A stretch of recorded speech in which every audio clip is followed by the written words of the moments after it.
Yeah, there's always positives. I think once you first get over that initial annoyance as a coach, yeah, there's definitely positives to take out of it. We did claw back some points. Offensively, we did have moments where we struggled for sure, but when you give away the amount of points we did early, it's hard to leverage anything back, and I think we did that, especially in the second half. So, yeah, disappointing given the campaign that we had, but we will come back stronger for sure. Brad, they were too quick for you in the chair today. Yeah, well, yeah, I can't say much more than that. I think, they scored 30 or something points off kicks, which obviously showed that they were worried about the defence up front. And they were just, lucky bounces, lucky kicks, all the rest of it. And we just haven't got the speed to turn around and chase. That's physics, realistically. We've got a young team. It's the first time majority of our guys have even played France. So that was obviously experience for them in that first half, and we came back in the second. I think we changed things up a bit. So we've got 3 years. Hopefully we can, if we stick with the same team we've got and build on that, we'll see what happens. You capitalised on their mistakes, though. They made about 4 or 5 offsides, and you capitalised on that today. So some very good positives to take from that. Yeah, we made a lot of our errors ourselves, to be honest, on the early play of the ball. But we were able to execute very well when they made the errors, and that was part of our game plan.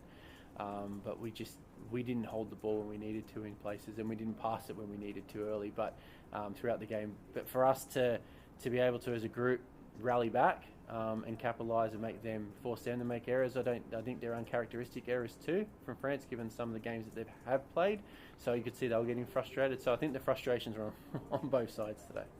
Obviously, you played France last time out in Australia, back in France. Yep. In 2017. I think you've improved, since 5 years ago. Would you agree on that? Yeah, definitely. As I said, we've got a fresh team. Probably a lot younger players than in the past. A lot of us are still fairly new at the sport in 2017, and still working on how we do things and how the sport's played. So we've had the opportunity. Obviously, an extra year's helped as well, but we've had the opportunity to move things around, watch some videos, do the rest of it, and I think, it didn't work out for us this tournament, but I definitely think in 3 years' time we'll definitely be out there. You want to get some more game time, and obviously in the 3 years ahead. Yeah, I think we go back, gather our thoughts a little bit from a sporting point of view back in Australia, try to work out a roadmap on what we need to do from a Wheelaroos point of view to come back. But, to Brad's point, there's a lot of players that haven't played internationally a lot of games, and that was actually our 7th game if you included our warm-ups as well. So it's a lot of gameplay that they've been able to take, a lot of experience to be able to take, and with that, obviously, after you digest that in, so come back next World Cup, we should be there again. And obviously you want to get more game time, both domestic and international. Is that something you want to have moving forward with the Wheelaroos? Yeah, definitely. Get more international games. Yeah. Look, I think it's obvious. We're in the middle of nowhere. We're all the way down the Southwest Pacific, or wherever you want to call it, and it's just us. All we ever get is New South Wales and Queensland. Queensland's still technically developing, so it's just New South Wales, but we've got the player base there. We need to expand the game back home to get even more players involved, so we've got a larger pool to play with. But just in general, we need more international games in the Pacific, and hopefully this will push more countries to get involved. And obviously the next World Cup, they're looking at the 16 teams, and hopefully a lot of them will come from our way, and we can help build them up so we get those international teams. But at the same time, hopefully we can get some of the European teams to come over and visit us. What would be the one thing you take away from this tournament, Brett? I think I've got a group of players that know what needs to be done now. So they've got exposure to the sport. I think from a sporting point of view, we've been able to show the Wheelaroos in all forms, on and off the field, whether it's player-based or whatnot, or officials or people on the street.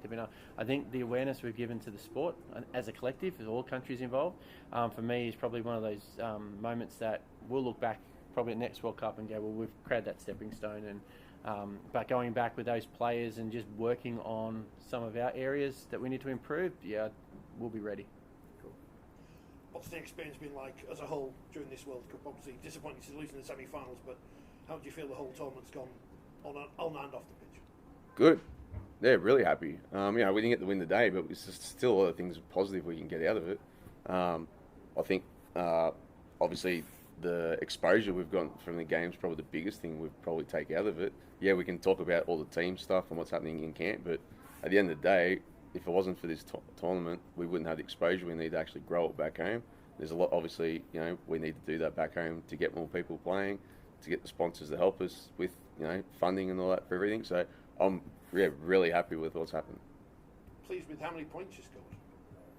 We could have scored more, but yeah, I'm happy with that. But that's part of football, right? You take them and you lose them. So look, I'm happy to get 40 points, especially as the tournament's gone on.